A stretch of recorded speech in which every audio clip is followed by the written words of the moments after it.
Welcome to my basement, everybody. I've got a very special guest on this episode with me to talk about all things virtual reality and augmented reality. It is still a topic of discussion in the video game space in a big way, and there's lots to get into with Denny Unger, who is the CEO and founder of Cloudhead Games. They make arguably my favorite VR experience ever, which is Pistol Whip. I still put it onto every VR headset that I ever try out. Most recently was the MetaQuest 3. And it's always a treat to speak with this man because his insight is amazing. Denny, how are you doing, my friend? I'm very good. Thanks for having me. Yeah, I can't wait to talk about the landmine topic that is XR, VR, AR. Well, this is going to be a pretty interesting year because Apple is entering the fray. The marketplace with the Vision Pro headset, which is priced right now, I think at $3,500 to kind of get the base model. And there's a lot of discussion. We might as well talk about Apple right away because they're the big fish, and I think everybody's kind of interested about this. But it's being discussed as being more prototype or more kind of a dev kit for people that want to create in this space. What is your take on the Apple Vision Pro headset? Yeah, this is a pretty crazy topic as well. When you get into the kind of industry dev conversation about what that headset is, because what that headset, yeah, I mean, it's an enthusiast headset. Let's start there. The Hmm. price point automatically shoves it into kind of an enthusiast category. And they do Yep. have manufacturing constraints. There's not going to be a ton of these on market when it does hit market. So yeah, you can expect kind of enthusiast level buyers and developers kind of gobbling it up initially. But what it is, I wrote an article about this last year. What it is really a augmented reality headset that's dressed up like a VR headset. It's really a mixed reality, virtual reality headset, but it's Yep. doing AR things. And what I mean by that is its main job is to reproject 2D media in a space. So, Apple's throwing around the term spatial compute, but Right.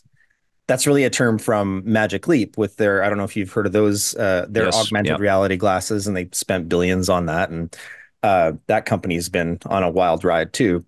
Yeah. But it's really this idea that you could take your flat media and just reproject it in your 3D space. And that is Apple's primary play. It's about taking all of that investment and all of the content that they've built over the last however many decades and reprojecting it into your space rather than being like a virtual environment and rather than being engaging with kind of VR content. In fact, there were rumors when this first kind of came out that uh, little voices were whispering in my ear. Well, there's a big argument going on right now at Apple about whether or not to even support VR content, because VR for Apple was kind of a dirty word. They didn't even want to dip They their don't. They toes. really don't say it, do they? They You know. purposefully avoid saying anything to do with it because, well, it's part of Apple being Apple different, Yeah. but it's also because they don't. From my perspective, it feels like they don't respect the medium of VR Hmm. in the Hmm. same way. And there was supposedly some very heated arguments about whether or not to support VR content at launch. And as the months kind of rolled on, it was very clear that they were not going to because they weren't reaching out to any of my peers in the industry. There was no communication happening there. And Apple's then got a bit of a history with this, though. Like when the iPod comes out and the iPhone comes out, they try to separate what their product is from the competition, and they don't throw the same buzzwords around. They like to create their and manufacture their own language around their products. That's not yes, new that they're doing that this time. 100%. No, Yeah, it's what they do every rollout. yeah, And we can get into the kind of the game side and Apple also just they kind of they're allergic to games and gaming, even though yeah. it is like their primary money generator on I storefront. know, I Um, know. but so I think in the boardroom it's like, yeah, we don't talk about games, but obviously they make most of our money. So, but Yeah. it's always this odd strategy to me where they just kind of like, ugh, icky games, yet here they are making however many billions every year from I games. feel like some things are starting to shift a little bit. Like Apple purposefully, they sent me the iPhone 15 Pro Max to review it as a game machine. That was why I wanted to review it. And Oh, I've been interesting. playing Yeah. some Resident Evil games on there. And I played Lies of P, a big PC game on my Mac, and streamed that out, which was a surreal thing. So Hmm. they send me the press releases every week from the gaming side. They totally are trying to talk to me as somebody that reports on the industry that no, we are into games. I'm a fan of their Apple Arcade. So it has been weird for me, and I said this on my reaction to the Apple Vision Pro. It's like, where's your game announcement? Like, I know that you've got Apple Arcade stuff projected on a big screen type thing, but where is your commitment to video games? Because video games are going to be the lifeblood of this device, whether you want to say that or not. Yeah, it's and that gets into a really interesting territory as well because they made a Yeah. conscious choice not to include controllers, game controllers with the Right. headset. They are not manufacturing them. They have no plans to ship with them. They're saying, well, we will support third party. But crucially, with when it comes to Mm. XR and VR, they're not shipping motion controllers. It's everything is hand tracked, okay? And hand tracking has its place, and it's a very Yeah. useful technology, especially for AR, especially when all you're trying to do is move around windows or point to things. It's okay if there's latency in that loop. Like it's okay if that's even moderately clumsy because you're doing very basic things. But when it comes to like the fidelity and latency of playing a video game, it's incredibly important that we have Right. precision, that we have button mapping, like standardization, really. Haptics are incredibly important for gaming, especially in VR and XR, because in my opinion, touch is fundamental to human experience. Yeah. That is also like it's to me, it's an area we should be diving even deeper into in XR, not moving away from, Right. because ghost hands are Emulating the operable. physical with technology, not just Yes, employing our hands to touch the invisible and yeah, to try to create a sense of tactility. We should endeavor to build tactility into products that we physically are grasping and holding.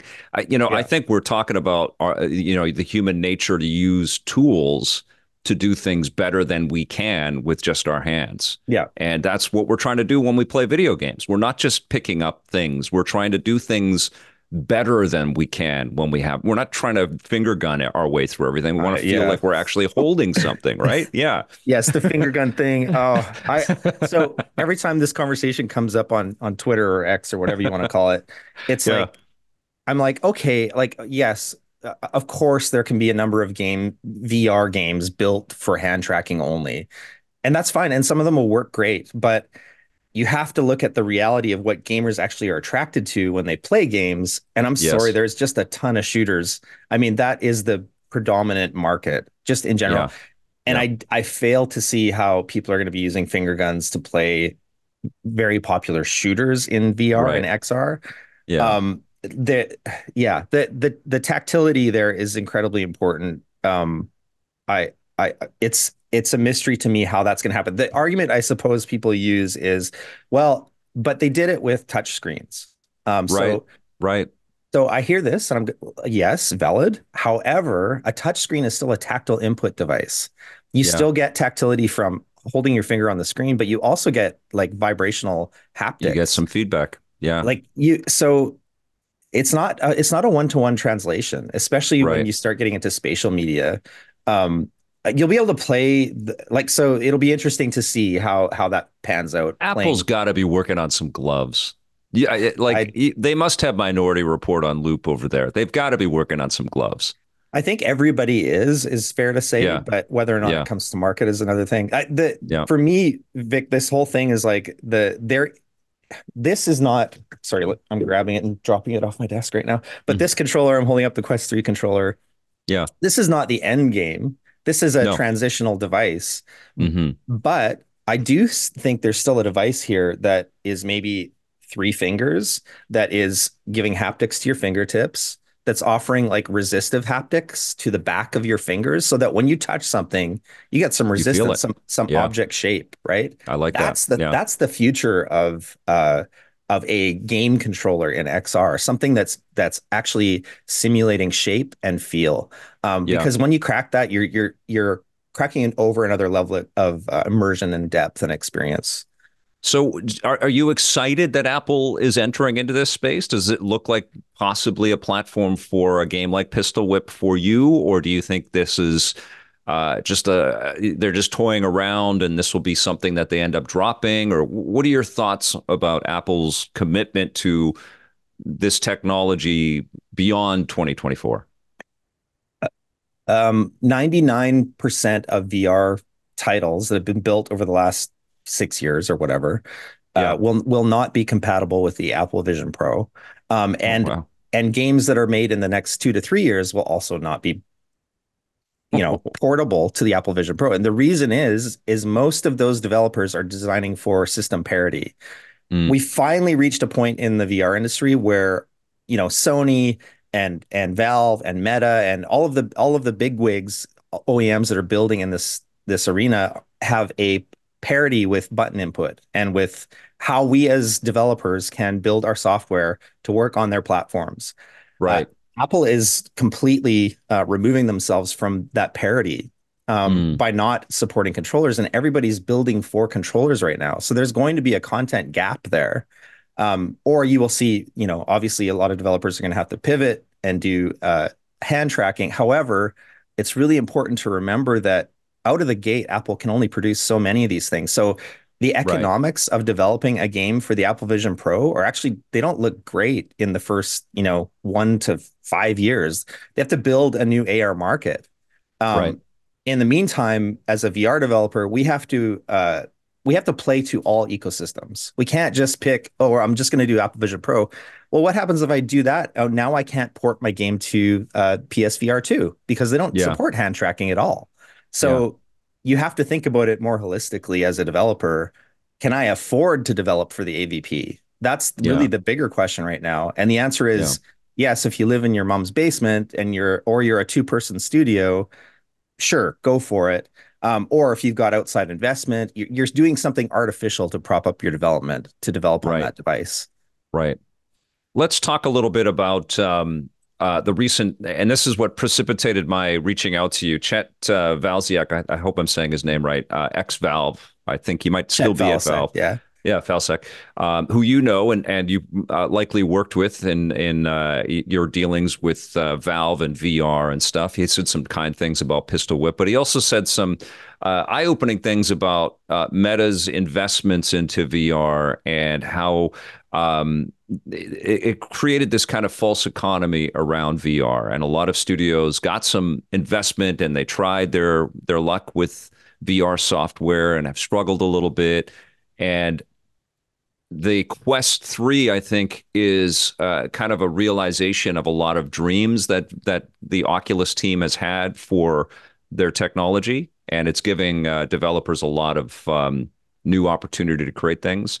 But it really shook things up for a long time because there was like a quality bar that Valve and its teams had been able to hit with PC VR that the Quest software couldn't kind of hit, and um, also created, I think, this illusion that developers could do well in the VR space, but the sales don't back up all of that. And you had some interesting commentary around that. I hope I'm encapsulating it. It was an interesting amount of information around this, and from a very unique perspective as well. But why don't you recap a little bit about your thoughts about what Chet said, and maybe through that we'll understand a little bit more about his thoughts and feelings on all of this. Yeah, and again, I deeply respect Chet. He's the one that helped Cloudhead connect to Valve when they were first developing the HTC Vive with Oh, HTC. awesome. And they flew us out there, and Valve was amazing to us, and helped us launch our first couple games. So Chet had his boots on the ground for early VR, but then Chet did move out of the industry, Yeah. and he built his own game called Anacruise, which is on Steam. I think it just came out of early access, actually. Is it a Um, VR game? no, it's flat screen. Okay. Yeah, which is also very interesting. But at the time Right. that Chet Yeah. left to start his own business, he moved into flat screen. Hmm. Um, but yeah, he was encapsulating the entire kind of journey of VR as he saw it, and he was coming at it from a very kind of Valve centric perspective of we're talking about the Valve Index and kind of the PC VR market and how Yeah. it succeeded or failed. And I think his argument was basically that when Meta entered the fray, they subsidized and overfunded to the point that it created artificiality in terms of product success. What I tried to say was, at around 28, so when VR kind of officially relaunched in 2016, everybody was kind of like, oh, this is going to, take off like a rocket and it's going to be a massive industry in 5 years, right? That didn't happen, but it did continue to improve over the last 10. Yeah. But around 2018, PC VR specifically, just everybody in our industry saw that market kind of tank. Yeah. And there were some real concerns that VR was going to die on the vine at that point. We just weren't seeing sales. And there's a bunch of reasons for that. And that's also what Chet got into. This is why this is such a complicated Yeah. conversation, because Yeah. then you get into, well, okay, well, why did PC VR fail? Yeah. Uh, why is it flagging? And then so you get into, well, a user has to buy a gaming PC, which is not a cheap investment. Yeah. So you've Yeah. got that sort of first point of friction. And then at the time, at least, you have to buy a premium VR headset, which is almost the same cost as a gaming PC. So you've got these two massive friction points just to start the gambit, right? And then, at least at the time, and this has gotten much better over time, the software that you used in order to get into the experiences, well, it required some technical savvy, some troubleshooting, some And some stuff, patience. a lot of patience, something your uncle or whoever Yeah. wouldn't have Dude, patience for. I can't tell you how many freaking times, and this is one of the reasons why I have enjoyed the Quest experience, but how many freaking times I'd be working on some PC VR review and I'd get it to work, but there would be moments of like, it's not working. It's not Yeah. working. I'd be hot. I'd have the damn thing on my On your head. head, I'd be yes. looking at the wires underneath the PC and plugging stuff in the back. I'm like, what?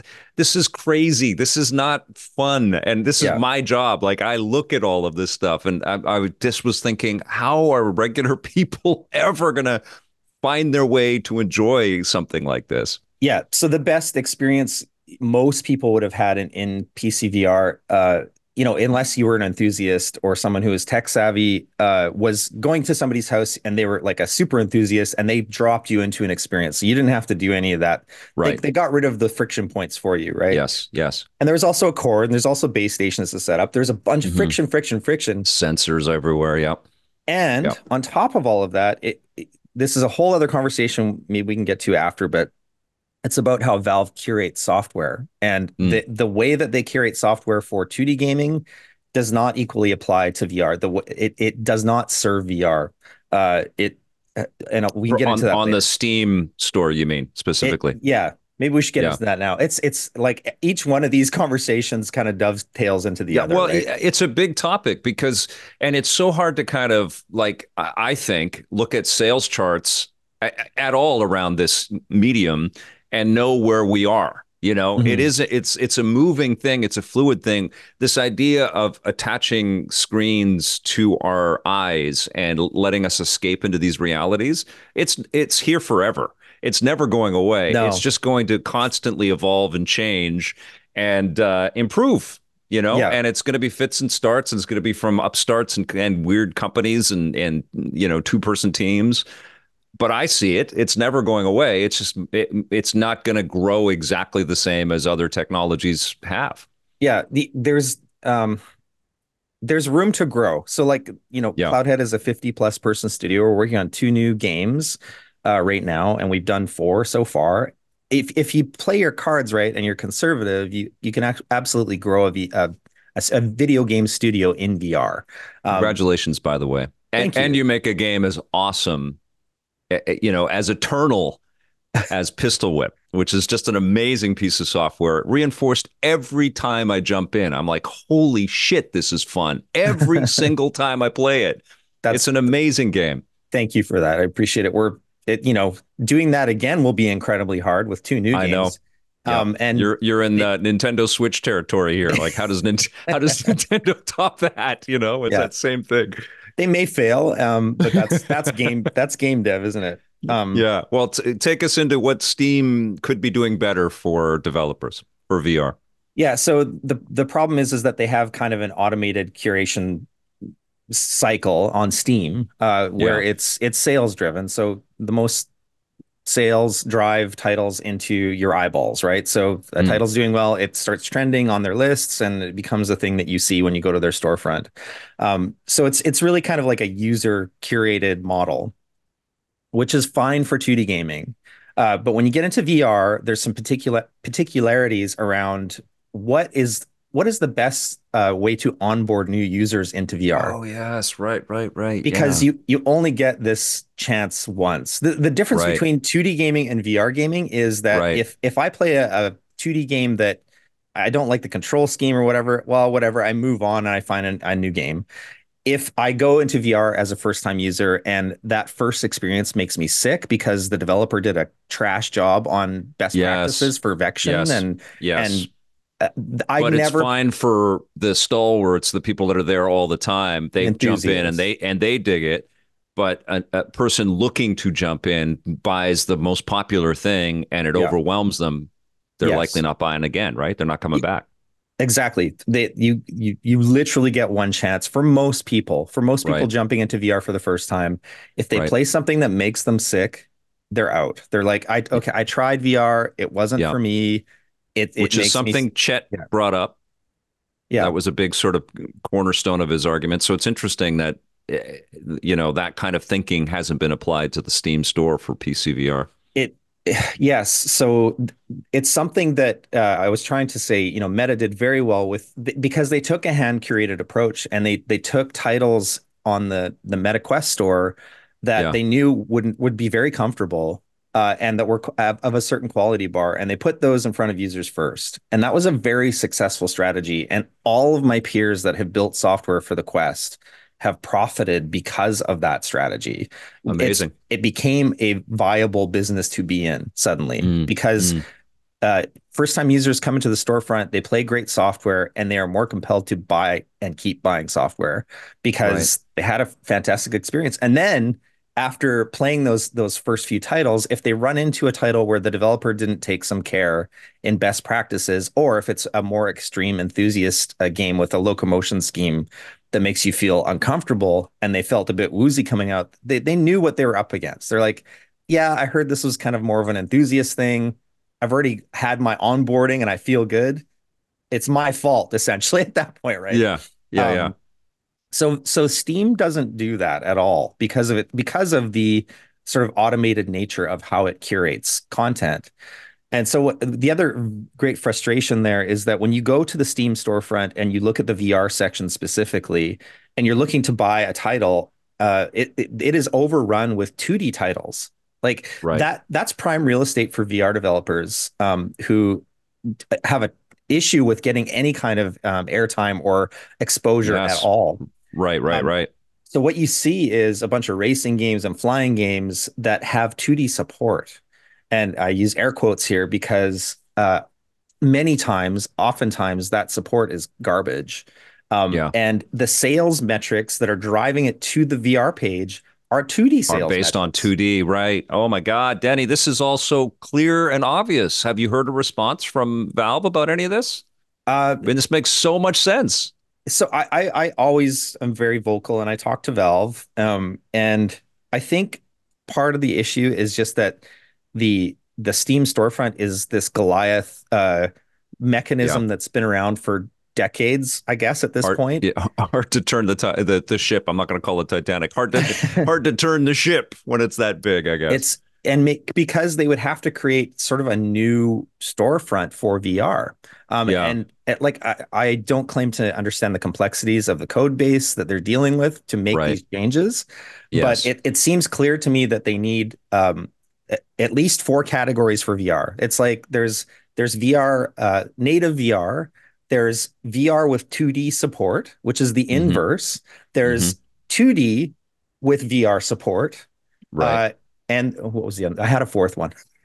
There's so many, but Comfort, uh, comfort level. well, comfort is the other thing. It's like Yeah. you need some people who are their actual job should be looking at software and going, this is kind of the stack of things we should be putting in front of first time players, or at least Yeah, guiding them in some way. right. And that list can change. Like it shouldn't be a stagnant list of, oh, well, these are the titles that you should only ever buy, because that's not fair to developers either, right? So that list can change, but there should be a hand curated list that is pushing Agreed. users towards comfortable software. And then, Especially if Valve has a vested interest, in getting people on board with hardware or new technologies or experimentation. There should be some kind of, I don't know, metric for applauding that innovation, not yeah, just within their totally. own ranks, but with the developers out there that are really pushing the medium forward. I played a Quest game that just blew me away called Eye of the Temple, and it's a smaller game. It's got some great Yeah. reviews on the Quest store. And it's so fun. I mean, you're Indiana walking around Jones. like you're Indiana Jones Yeah. inside of this. I don't have the space, unfortunately, in the basement Yeah. to take full advantage of it. But it was like, wow, this is really freaking cool. It's Yeah. full on room scale, so you have to kind of move in the headset. Yeah. But it was thrilling. I thought it was really cool technology. And there are a lot of those titles, excuse me. And unfortunately, on the Steam storefront, you really have to dive for the diamonds in the rough. Like you Right. actively have to dig in and go, through so many lists to try to find them. And there, I want to be clear that this is not skirting the importance of enthusiast titles. Or things that are more advanced for more advanced VR players. Those things are still important in their own way. It's just they should have their own lanes. Yeah. They should then that those lanes of comfort and complexity should be very clear to the end user. Oh It's just man, I'm on another. board with you, and I Yeah. I, I also don't think that you're talking about you're talking crap at 2D game makers or flat screen game makers that are putting VR in their content. No, they That's should do great that more. too. Yeah, they should do that more. I agree. Um, but there should be this sort of bubbling up of stuff that's really pushing the medium forward and really becoming and really innately accessible as well. I think that's what everybody that's in that space, you want that least amount of Friction. friction, the Yeah. obstacles in the way. You want to be able to just get in and show people that it's really ridiculously fun. Yes, and a very good point, Victor. There's Yeah, some great VR support on some 2D titles, and there should be more of that 100%. yeah, But the design sensibilities around building for VR are very different than 2D. yeah, And it's unfortunate that on the Steam storefront, many of those things get buried. right. And they also have this problem where it's like the same kind of 10 top 10 titles uh, in Yeah, VR that keep yeah, showing up year on year. And they're often enthusiast titles because it's the Steam user base is really an enthusiast group keeping that VR side afloat, but they are a stagnant ocean. They're not growing the market. yeah. So these are the entry points that I keep kind of saying are problems. And Meta doesn't get off easy here either. Either they Discoverability in this all digital sort of direction that we're moving towards across all of these stores is so Yeah. problematic. And honestly, we just came off of arguably the best year that the video game art form has ever had with some incredible titles. Just title after title, I every know. month there was just a groundbreaking piece of software. I honestly started to feel really bad for game makers trying to get attention for their stuff. Last year, it seemed harder than ever. And, now they're like, we're getting the news that retailers are pulling their physical media Yeah. off of shelves and stuff. So there's not going to be these experts in these retail places kind of helping neophytes and people that don't have an awareness where to find this thing. There doesn't even anything, nothing like that really exists for VR at Mhm. all. And yeah, these curators, these storefronts, they really have to like think about their responsibility here, not just to their customer base, but for their developers. Like, how are you Yeah. going to let people know how this cool stuff is available for people? It's going to be very Game important. gaming, just as a general statement, gaming success is also its own enemy because Yeah. there are more gaming studios than there ever have been. Yet you see a bunch of Hmm. them closing down now because the competitive nature of that landscape is so brutal. And the Um, games aren't short, and that's a huge yeah, problem as well. That's a whole other topic that we could get into. yeah, Let's but circle like, back though to Chet though. I want to yeah, kind of wrap up what he said and what you agreed and disagreed with. So I just want to say Meta doesn't get off the kind of curation gate issue either because No. they have a thing called App Lab, which is off of their storefront, and Mm, it's kind of where those weird new titles show up first.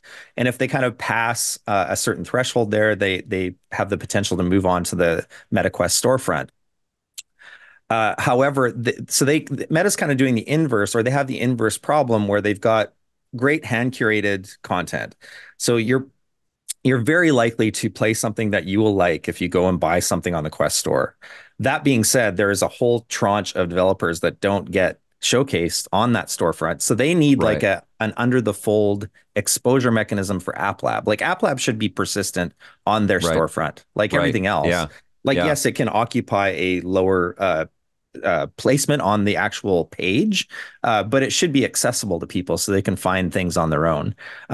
It's just Mm, that balance. Both stores are doing a not so great job of having hand curated along yeah. with here's the Wild West, go nuts and play whatever you want. But there needs to be those two things functioning to really make this market succeed. Because in my opinion, it's the hardware is only getting incremental improvements from this point forward.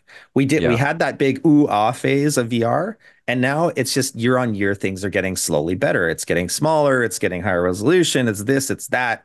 But Well, the fact that there's a battery pack with the Vision Pro kind mhm. of illustrates that there is this finite threshold for how much kind of visual horsepower you can have, and how many pixels you can push at on-screen displays before it's a battery muncher, and it's going to be heavy or hot or both. Yeah, And we're just shrinking is not going to be easy. It's we can get really good looking things, but shrinking it is not yeah. going to be easy. I agree that but there are some fascinating things happening with onboard compute, and that's getting better and better every year. Yeah. I actually believe, especially with you're seeing it in the Quest 3, quite Yeah. honestly, you're starting to Yeah. see it where visual fidelity is getting closer to a point where yes, an enthusiast will pick it apart all day. Well, this isn't my 4090 or whatever graphics card I have. It'll never do that. However, for the Joe Blow consumer, it's Oh, getting closer to a it's threshold where it's like, astounding. I Yeah. can't. What's the difference between this and a? You have to think. I always say this. You have to think about VR more like consoles uh, than PC VR or whatever kind of machination you want to. This is a gaming console that you've put on your face. This is Yeah. a Nintendo Switch. I mean, Steam Deck should be the proof that we are moving towards an era of mobile compute. I Yeah. consider like the Steam Deck hardware in that same Yep. category where you can Yep. play AAA games on your face. Like we're moving into that era. And anybody that's kind of denying the importance of standalone hardware at that level is missing where it's going. I'm a Agreed. PC enthusiast. I love my PC. However, I don't think it's the right form factor necessarily for VR. VR should be a console you put on your face. Well, I mean, the Quest is proving that out with its wireless connectivity to PCVR, and you can tether in and you can play these things, and Yes, it's incredibly impressive technology. it does all things, and this goes back to what I was saying with Chet was he was trying to say that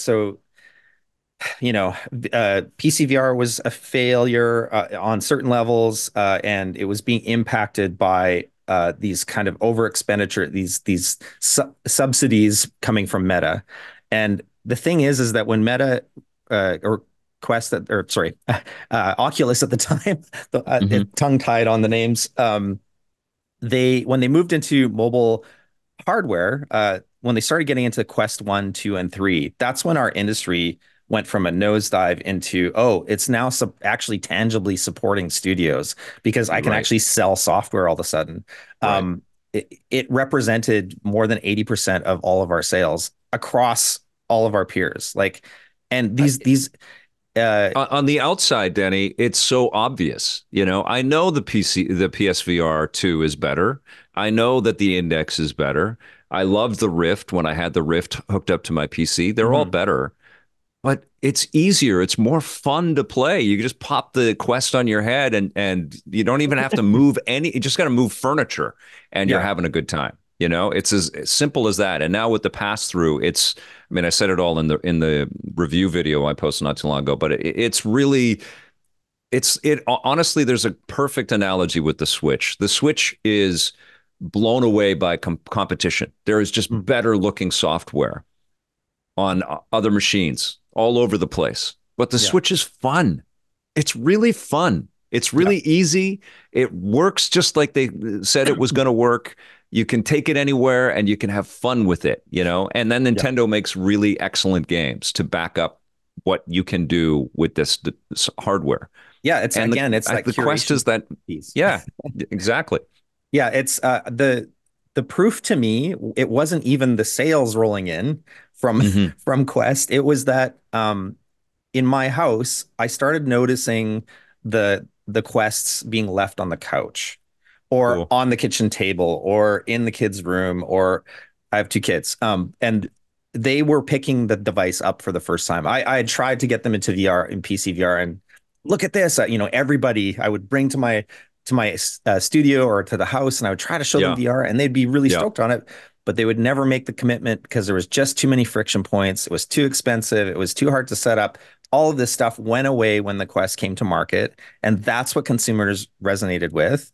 It was the fact that you could throw this thing in a backpack and go anywhere and show it to anybody, Yeah. or the kids could see it laying on the couch and pick it up, and within a minute they were in an Steam Deck is a experience. perfect example of that too. I was at an Yeah, event I was at PAX, and I went to this indie night, and I walked in and it was wall to wall demos on Steam Decks. I'd yeah, never seen anything like it before. All of these developers building their prototype software and giving us an early look at stuff. Steam Decks everywhere. yeah, And I don't think Valve had that in mind when they were building this, or maybe they right. did, but it is like the perfect show off tool, you know, Yeah. and that ease of use is so freaking important. Yeah, just the convenience of being able to get into an experience within 30 seconds of putting on the device is so Yeah, important for VR. yeah, Um, yeah, and it's just very obvious from my perspective what happened there. And it wasn't like, yes, there have been reports and whatever about this a lot. So I'm not saying anything new here, but the hardware is obviously being subsidized to some degree, yeah. um, but not by a ton. And I think the other argument Chet made was, software has been subsidized to such a degree that it's also an artificial market. That's just not true. Um, there are a handful of titles that were over subsidized for the scale of what the market actually is. So they were trying to build these AAA type experiences, and the market just wasn't big enough to support But that. how do you grow a market unless you do that? I mean, that's Exactly. what Nintendo and Sony and Xbox Xbox, have been doing forever. they Exactly. always do that. The second a new Yeah. console comes out, they've already got 2 years in the Yeah. pipe Yeah. where they paid a studio to We're develop a not thing. done. We're at the beginning Yeah, for video games in general. Like that's what people don't understand. Most people don't understand that they play games or even commit to the fact that and to say that they play video games. We're not done until everybody talks about video games the same way yeah, that they watch movies and TV shows. We have a totally. long way to go. I mean, Valve did it themselves with Half-Life Alyx. They Yeah, pumped a very large sum of money into the game, knowing that they would not really make a exactly. meaningful return. Right. But they had to Right. show the potential of the medium, and that's also what Meta did. And they've done Yeah. it more recently with Asgard's Wrath Asgard's Wrath 2. too. And that's Insane. a Yeah. phenomenal game. It's Yeah. it's on the same level as Skyrim or something like that. Like Yeah. you need those examples for consumers to buy in. And Yeah. and then they will kind of distill down to smaller studios like ours and find our stuff too. Um, So Chet basically saying that because it's uncomfortable or expensive or all of these friction points that you brought up, that VR doesn't have a long, you know, potential, or they're like we've hit the ceiling on adoption, or it's just too hard of a market, or is he kind of backing away from that, or what I was your read on that? I don't know what he knows. I only know what I know. And what Yeah. I know is that uh last year there was more money spent in XR than any year prior. Like the Mm. companies building hardware have dumped more money in than any other year, which is interesting as Yeah. we get closer to a recession, they're Yeah. still pouring money. So you've now got, Google and Samsung coming to market with their own headset. And Right. they're not trying to compete with Apple. Like this is Yeah. the important It, thing. is this in anticipation of the much ballyhooed yet to be realized metaverse that everybody has been talking about? Is Oh everybody God, I trying don't to know. get first to market with hardware to did you see that Ernie Klein has actually got the Ready I Player I One read that universe is coming as a metaverse type thing out there? on Web3 or Yeah, something Web3. buzzwordy like that. Um, I the metaverse is a whole other I know. conversation. I know. That's why I wanted to have you on, my friend. Um, There's a lot of things that we can talk about here. uh, yeah, oh God. So the metaverse is, I think it's a real deal, but it's not going to make sense until It's open. the majority of the planet is wearing an all-day device on their face. And Right. so there is a future, call it 10 years. It's always 10 years, but Yeah. where you've got a pair of reading glasses that do all things. So they're an AR portal, they are a VR portal, they are modal, you can switch between those things. That's when an applicable metaverse will make sense because it's a device that's just always on your face. And whoever has the infrastructure set up for that at that time and the money to support it will win. And that's only going to be a handful of companies. It's not going to be a startup over here or something. It's really going to Mm. be a Meta or a Microsoft or a Apple. Google or an Apple, right? Yeah. They're the They only need to ones be that can able to afford mass it. produce the hardware. Yeah, there's going to be an Yeah. integration between the hardware and the software universe, call it. And Yeah. Yeah. it strains belief to me that anybody else can penetrate that market because it needs to be a global phenomenon, right? Right, right. So if we're wearing these, let's get into this hypothetical mode here for a second. If we're wearing these headsets that work in AR and VR, so we'll be able to toggle between having a full virtual experience, but be able to walk around them in everyday wear and like Mm-hmm. Iron Man or the Terminator, look around and get all kinds of information back at us. Presumably commerce will be a huge part of that. So you walk Mm-hmm. into a store, we're not. Yeah. But you'll and they don't have the inventory on the shelf, but you can buy it and have it ordered basically through your AR glasses or whatever. Or you'd be surfing the internet almost in real time, talking to your AI assistant or whatever. I mean, aren't we just recreating reality again with Ready Player One lights on everything? Like, isn't that what is we're about to kind of do again? We're just going to Yeah. recreate what we built. We're going to close down all of these physical businesses, but then recreate them and they're going to be digital. Isn't it Yes. kind of what we're doing? The future is so weird you can't predict it. With this uh hardware, it's so impossible to predict because Yeah. it is so bizarre. Like there's a bunch of different ways to think about this. You could be walk all stores in the future. You could be walking down the street and a store might just be white walls that you walk into Yeah. because it's painted however they want you to see it, right? Right. Or Yeah. but take it a step further and well, why go to the store when you can just reskin my apartment to be the store? Yeah. Um, and that's probably more likely. And I think it suits. I think Or you the can fly to your store as a superhero because that's going to for be more sure. fun. Oh Yeah. yeah, or you go to meet up with friends at a pub, but it's now a medieval pub, period accurate, and you are all skinned as characters and you're having a drink, right? Right. Um, like Wow. so reskinning the world is really what's about to happen, and people will get very Wow. Yeah. The precious. real world, reskinning Yes. the real world is about to happen. I keep saying to people, That's mind blowing. AR is not about having windows that have applications in them all over your No, environment. no. Its real superpower is once it hits a certain level of technology, you can reskin everything in reality. Right. So you can make your dirty apartment look like Shangri-La or whatever, and it will be Right. spatially anchored to the real things in your We're environment. so screwed at that. Yeah. Like, honestly, what will be real at that point?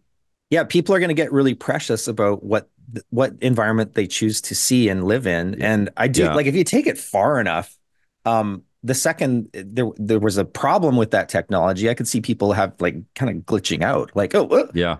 Well, oh that's no, I'm the in my premise dirty of Ready apartment Player now. One. I Yes, mean, and it's not hard to be here in 2024 and think of those problems and yeah, kind of prepare for them in a way.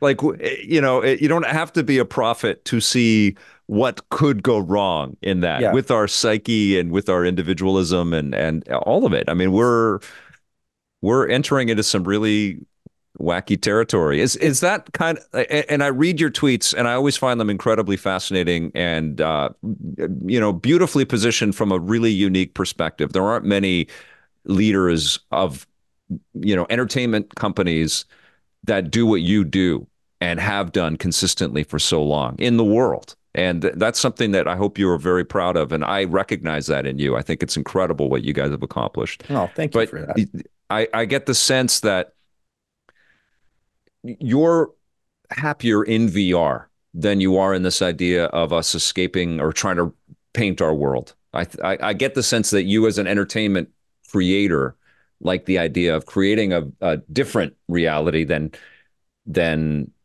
over painting over the one that we currently exist in. I I think it's all of these things are unstoppable tech. It's like AI. It's Yeah, all yeah, unstoppable. it is unstoppable. The goods and the bads, and it goes back to like the birth of the internet. The internet has a ton of good and a ton of bad in it, and it's Yeah, any substant the Gutenberg press.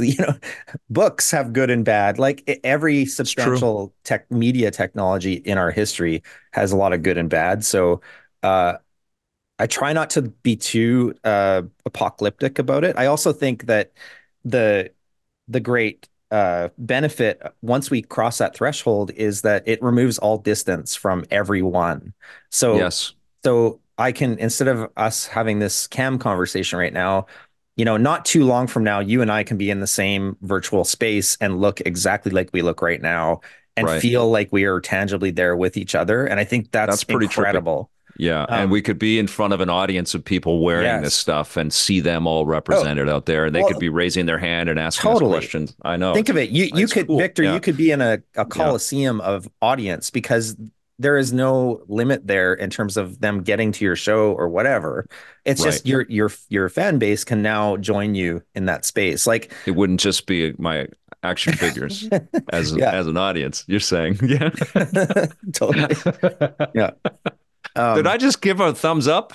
you I did. think I I did was I wondering do how that? that happened. I didn't I do it. guess that's crazy. I thought you pressed something. Oh, No. Zoom, you're so wacky. So yeah, the future is I removing distance and really teleportation is one of the freakiest things about this is Yeah, once it reaches that point, teleportation is 100% real. It is beyond Star Trek because where you're going and who you're with can be absolutely anything. amazing. Like if you go further, it's like this, to me, this could be the answer to Fermi's paradox of like, well, why haven't we found it? Even though I think we have found aliens and they're probably here, but like, Yeah, yeah, but yeah, why haven't we found aliens? Well, it could be that once society is advanced enough, we end up just kind of living on server farms underground because yeah. why explore outward when we can create a heaven of our own making underground in a server? I was just thinking about the damn Fermi paradox today. I was just thinking about it, and I think that we are tiptoeing around exactly why that paradox. We answer the paradox talking about AI and Mm-hmm. this artificial adoption of reality and this kind of communal thing. Like, how do we not go to Battlestar Galactica and Terminator? Like, we're all of Yeah. the warning signs have been there forever. The Matrix. If we just empower the artificial intelligence to a degree, like, how do we not wipe ourselves out? And how does every civilization not get to this exact same point with Well, artificial intelligence? and then is that us wiping ourselves out, or is that just the natural progression of I, what thinking yes, living things do? I don't but know. if everything is resource based, I guess artificial intelligence, this is like we're having a joint right now. I love it. But if everything is resource based, would the artificial intelligent machines of the future eventually run out of resources and just Mhm. die out, because they don't have enough WD-40 to to grease their joints, and eventually I just see a squeaky wheel and that's the end of it, and then dust comes over and it starts all over again. Or they take, the server farms, we're like their grandparents, and they're just kind of taking care of the grandparents in the old folks home. Meanwhile, they're out exploring the actual tangible universe, trying to figure out, what's what. Wow. Or Yeah. or do they need to even do that because they recognize that all of it is in us and it's Yeah. all we're all Well, a part of it and or all we can recreate it. or all we've really done is we've found the walls of the simulation and we're just doing recursive simulations further and further down. Totally. Like that's the generative thing is like, oh yeah, well, we're gonna just replace reality with a one that we think is better. But in meanwhile, that's exactly what we're living in right now. We just don't know it. Yeah. I mean, you can be a little cynical and you can look at a game like Starfield and see that the creative walls that they butted up against. They had the whole universe to create for us as players, but of course they're humans and they Yeah. couldn't hit all of their quadrants of imagination out there. They did the best that they could, you know, Yeah. and and maybe that's it. Maybe that's what we can do. Yeah. You know, all of Find our the machines that think for us and stuff down the road. We're gonna find the walls. But the I just wanted to touch again quickly, if there's time, Of course. on the funding thing because I think Chet was getting into again that funding something like Asgard's Wrath 2 very different from there is partner funding from OEMs at different levels, but that this is true of video games across the board. Every major studio, right? There, you know, Xbox funds content. A Yep. bunch of them fund content. So this is also true in VR. It's just that the funding is really fractional. It's a small percentage of total budget for most games, right? So I just wanted to push back on that because most of the profit we've earned as a studio has been because of the market, because of people buying software. Right. It's not because of artificiality. And that's really important to say. The Quest line of headsets, the standalone nature of that is its own success, and it helps studios like ours succeed. Now, at the same time, you do have studios closing down, and there have been many shutdowns over the last Yeah. 6 years or whatever. Well, Um, in the last 2 days, I saw that I know. Archaeact is letting people go, and they're closing down. At First Contact, the people that make Firewall Ultra Yeah. are. I was confused if they're closing down in 2024, which we're just beginning, or they closed down in 2023. But Yeah, I that's sad news to read. could have been a rolling end for them. I'm not sure. But the important Yeah, thing to note for them is that they were PSVR 2 centric. They weren't yeah, on other platforms. You really have to be on all major VR platforms right now to right, be a stable VR studio. right. And you have to place conservative bets. So if you go too big and do too many things, we're still not at 2D player scales. Like we just don't have that market. So you do have to be careful. Yeah, And I think a lot of people or sorry, a lot of studios are uh, they were pushing it very hard before the kind of global recession started to occur. We're not in a yeah, recession, but we're very yeah, close to it, right? yeah, And yeah.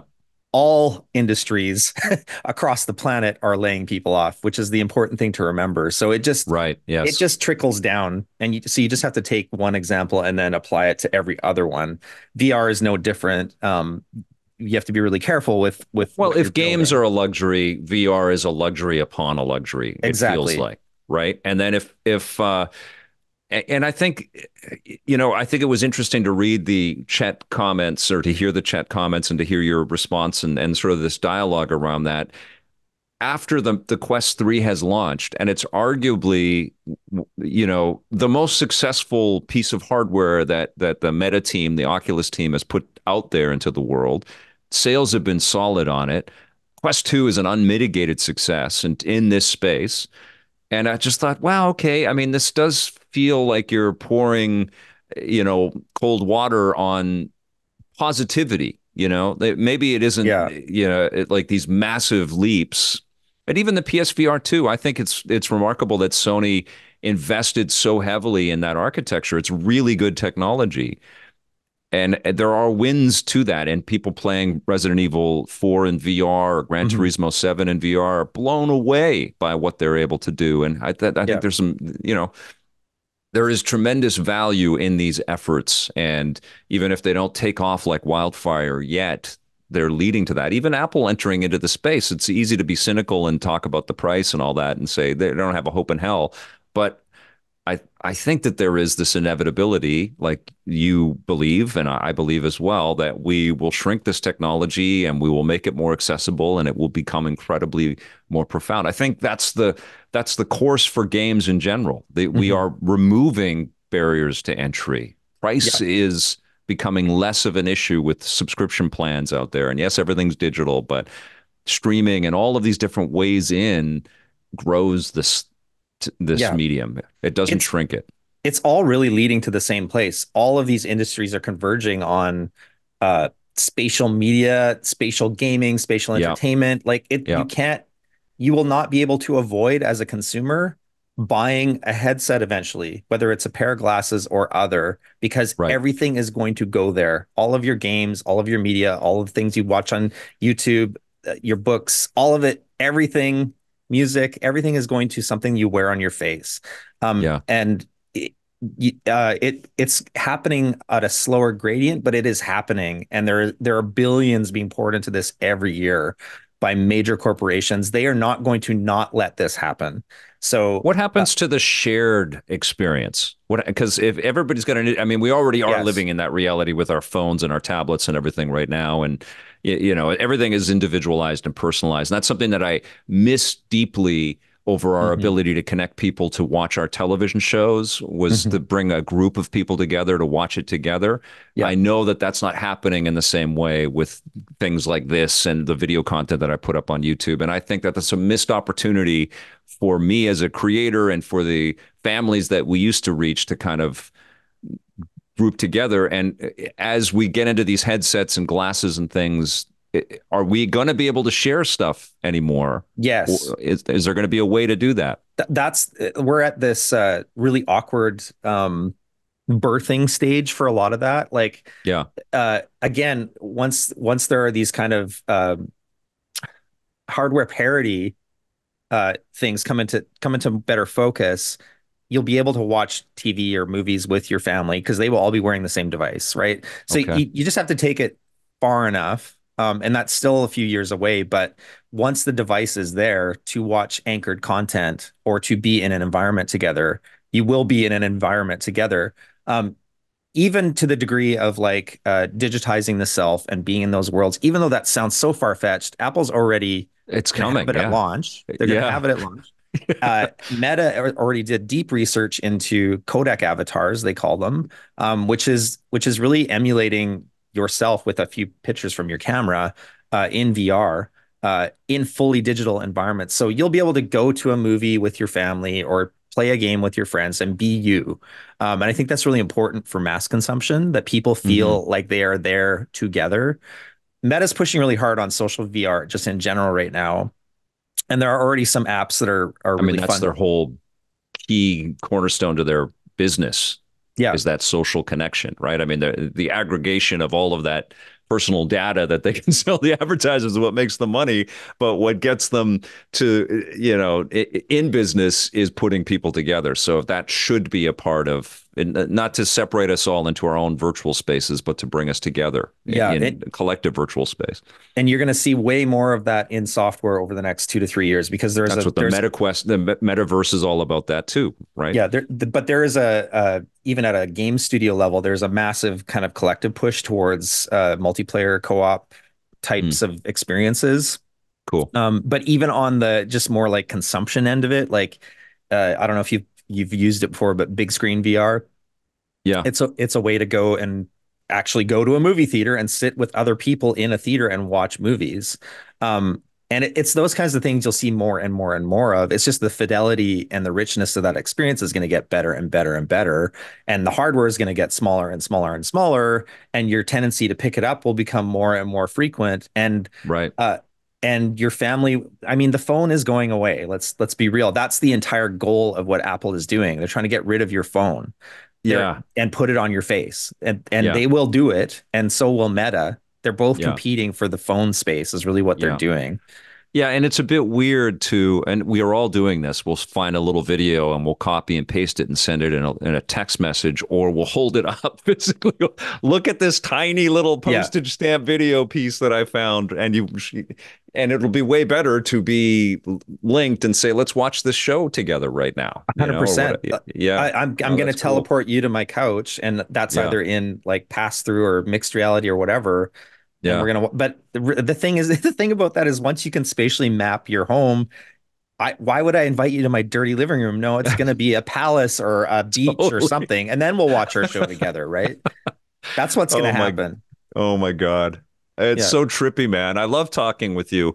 I have to ask before, well, I think I've kept you for an hour already, but let's talk a little bit about 2023 and the successes. Obviously, the Quest 3 was really solid. But the question that I have for you is this fractured marketplace, which you are a purveyor in and have found success in by developing your software for a bunch of different platforms. And that is true for developers of every size and scale out there. When they look at the marketplace, they're like, Capcom doesn't have to make Resident Evil work on an iPhone, but they have. There's a way to continue to market and sell your software. But in VR in particular, when you look at what Valve has just done with Quest, with creating the Steam app for Quest so you can play Steam VR games. Xbox Game Pass is on Yeah. Quest as well. Why isn't that bridge happening over and over again? I look at the PSVR 2. This is something that I said when I reviewed it is why didn't Sony just make this work on PC? Why not just plug it in and let that hardware, that exact same beautiful hardware do what the Quest is doing now with Steam? I would imagine that people would love to play Half-Life Alyx on a PSVR 2 headset. But then Mhm. if you take it a step further, why not work with Meta? Why not let the Quest plug in to PlayStation 5 and you can play PSVR Mhm. 2 games on the Quest 3? And why not have the Quest library available to the PSVR 2 Yeah. fans? Like, why create this Yeah. separation across all of these platforms? Rising tides raise all ships, right? That's the Yeah. saying. This industry really needed that to occur for the last decade. Like I think in the beginning there were some attempts to be more like that. Like Hmm. it felt very like in talking to all the partners, it did feel like everybody was trying to like raise it together. But as the years moved forward, the competitive nature of the technologies and the patents and this and that started to get more and more fierce, and everybody started dividing into their camps. And there was a pretty harsh pull away, and people were, sort of like a hiring battle, trying to get the best talent for their companies working on the tech, pulling people from X company into their company. And I think the drama surrounding that is really what drove a lot of these industries apart, or these OEMs It's a apart, I should console war say. again.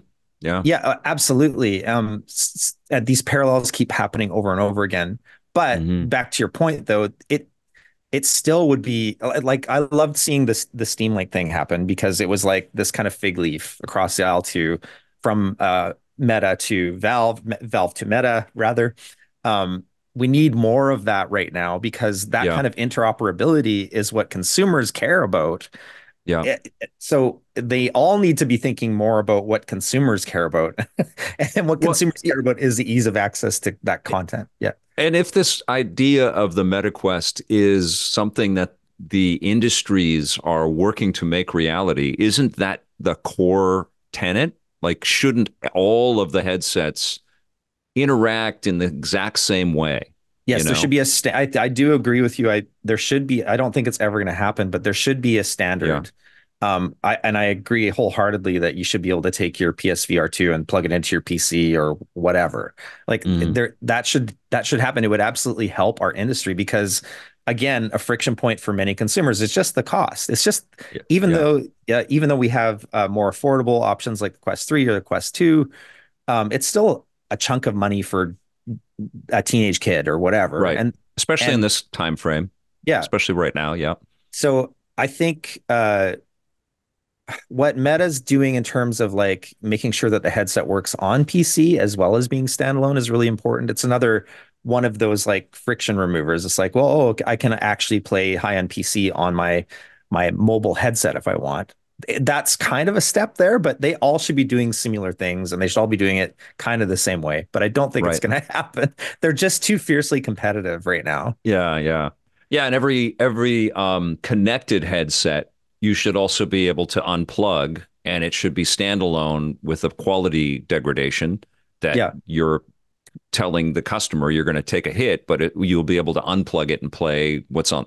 Yes, it's very easy for us to be outside of these hardware companies and tell them how to run. But I want to ask you something specifically that I know you can answer, and it might be a little bit of a weird one to answer. But why has Pistol Whip been such a success for you and for the company? I think I don't have the complete answer, but I think it has to do with some of the goals we set out originally with it. It's just this whole thing of like within 30 seconds you know how to play the game. Hmm. And it's uh tapping into kind of like your lizard brain in terms of the mechanics of the game become very apparent the second you're thrown into combat, dance combat, let's call it. Because you don't have to think, you react. You're being shot at, things are coming at you from different directions. The way that you're being visually stimulated is very intentional, and you as a person, you're just reacting. That's your initial involvement in the experience, is like, I just need to survive. And so it kicks in this automated part of your brain to survive. And then once you get comfortable with surviving, you start picking apart the actual mechanics of play and how to do better, right? But I think it's just that initial, like, we're throwing you into the action in a way that really engages that. I won't call it a fight or flight mechanism, but more of like your lizard brain response to being in that world. And and then sort of the kind of after side of this is, oh, I wait a minute. I just came out of playing a game. I had a ton of fun and I got exercise. What the hell's with Yeah, that? Why? yeah. And then people clue into, oh, well, it's exertainment. I don't know. Find your new buzzword there, but it's the idea that exercise can be fun and entertaining, and it doesn't have to feel like exercise. So there was a few things I think that made it work. That's awesome. As you're telling me that, I'm reflecting on what Nolan Bushnell and Atari kind of learned, right? Because they came out with Computer Space first, and it bombed because people. Not saying that the gallery and the other stuff that you guys didn't succeed too, but Mhm. it were complicated. It was complicated content for people to understand when they Yeah. played Computer Space, and then they pivoted and made Pong, and the Pong machines would just start to uh, glitch out because there were too many quarters in them. They were just incredibly successful. And I think that there is a slight parallel with Hmm. your move from the more complex PC VR experiences that you were building, the adventure type games, to Pistol Whip. And Yeah. how do you follow that up now? Because Well, I know you've got a few projects in the works. yeah, it's a great question. Yeah. Um, but the time and market is really important as part of the curve of this is that I don't know that you could make a pistol whip now that would Mm, be as successful as pistol whip was then. right, Because it's been there, done that. People know what that thing is.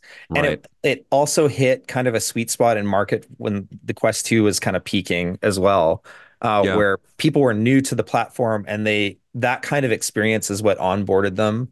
And it got their heads around VR real fast. And that's the thing. It was highly shareable too, right? Because it was such a easy thing to understand.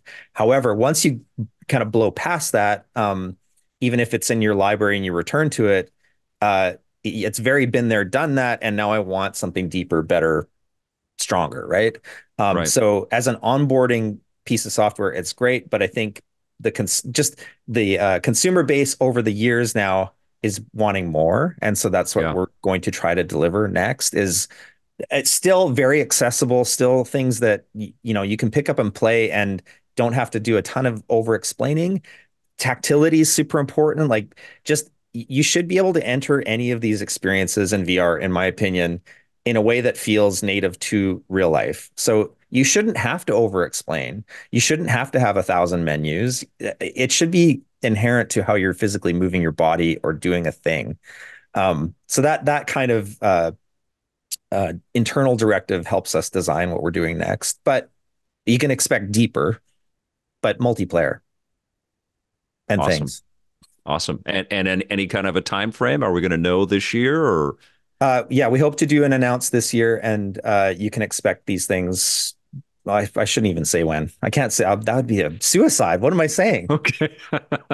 We're going to know this year. That's good. Yes. That's good. Denny, it gives me, I'm a fan of VR. I'm a fan of it. I play everything and I can only play things, in fits and starts. I go from one device to another device, but I'm a fan of the technology and it emboldens me. It makes me feel very good that there are people like you out there that are all in and know what they're talking about, are super committed, understand the audience and want to serve the audience and want to build great entertainment. It really is a treat to speak with somebody that's as passionate about this medium as the medium needs, which is great. And I'm so happy for the success of the team as well. And incredibly proud that you're a BC company as well. You're based in Victoria, Vancouver Island. Vancouver Island, so across Yeah, the island there. sorry, we're technically, because of COVID, we're mostly remote. So the Yeah. the main studio location is actually Qualicum Beach. That's amazing. Well, Yeah. it's always a treat to talk with you. I do think that if you aren't already, you should create your own podcast and talk with different VR creators out there. I think you'll learn a lot from them and you will inspire many others. And I think that would be awesome for the world. I would love to do that. We've actually been talking about that. It's always just the conversation always crashes into like, well, we are trying to make games at the same time. So it's, Yeah, can we find the time to do that thing? Because there's so much to talk about in this industry. I know. Every day, every week, there's just so many things. And it would be way more fun to do it in this format where it's not confrontational Twitter sound bites, Yeah, right? absolutely. And Yeah. and I mean, you guys are watching. We're an hour and 15 minutes into this conversation, and we've just scratched the surface. This is the way I feel every time Denny visits us, and every time I talk with him. It's an incredible medium, and I know a lot of people, and you must run into this all the time, the flippancy that people have around VR and the cynicism that people have around it. It's It's so ill-founded, it's it's an incredible understandable. medium. It It's is, it's but it's it's, understandable from if you don't have your head in it all the time, yeah, and I'm talking all the time and literally having your head in it, yeah. it's really easy to be pessimistic and skeptical. You see, However, I don't yeah, though. I'm just lucky enough that I have the machines sent to me and I can test them out and I can play yeah, them. It's getting the software isn't an issue, but I have to play everything else and I talk about movies and all kinds of stuff. And I remain a huge fan. And I am not, certainly I can see that there are better business decisions about getting these things out to more people. But every time I play VR experiences, I see the improvements. I see the yeah, commitment from developers and the Quest 3 has just been an amazing leap forward, I yeah. feel. Again, going back to the original premise of the conversation, the only reason I even responded to Chet was that I felt the message was hyper negative, and Yeah, it's not really reflective of what's happening in our industry. It is going somewhere whether people want it to or not. totally. And it's you can't stop the train at this point. It's taking longer than anybody expected, but it's not. It is growing year on year. It's not shrinking, and it's Yeah, not going away. And any ripples you're seeing in market are more of a result from the world kind of going to crap right now in terms of the economy, not yeah, VR. yeah. VR is doing pretty well, but like everything else right now, like every other company, you have to be careful. You have to be conservative. You have to have the right support in place. Awesome, man. Well, Denny, it's always a treat to speak with you. I can't wait to find out what you're working on. And kudos to you and everybody at Cloudhead for the long success that you've had in this field. It's fantastic. Thank you. We really appreciate your support and even talking about us, Victor. Right on. Listen, if you like this conversation, make sure that you hit the thumbs up button if you're watching us on YouTube. If you're listening to this on the podcast format of your choice out there, do us a favor and write a review about Vic's Basement. It will help us a ton and, send out the signal out there that you like it and share it wherever you want. Thank you again to Denny Unger for being on the show. Thank you for watching or listening, and we'll see you soon. Until then, play forever.